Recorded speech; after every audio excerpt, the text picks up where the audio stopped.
This lovely little drop called Prince Rupert's drop. Other names exist for it. Batavian tears, Dutch tears. These drops have been around for more than 400 years, and they first evoked interest because of some of their very curious properties. You can take this nice little drop and hammer it on the head with a common hammer.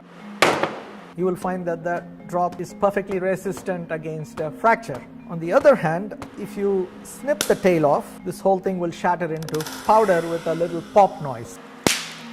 These drops were brought around 1661 by Prince Rupert from Europe and given to King Charles II as some sort of a memento. He gave a couple of the drops that Rupert had brought to his scientists and asked them to study these and explain to him their curious properties.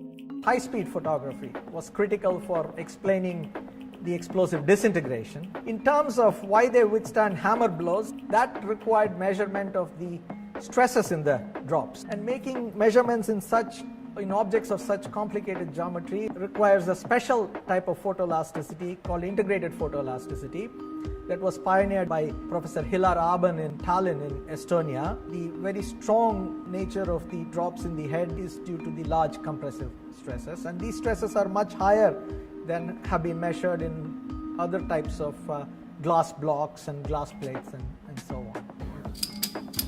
All it requires is a glass rod of, say, leaded glass or soda lime glass, something with a high thermal expansion coefficient. So you heat the glass rod till it melts and forms a little bubble, and you let the bubble separate from the main rod and sort of cool in a beaker of water or a jar of water. The stresses that we measured are a consequence of the heating and the subsequent cooling of the drop in the water. That is what causes the stresses, and it is also what causes the particular distribution of stresses, which is compression on the surface and tension in the interior.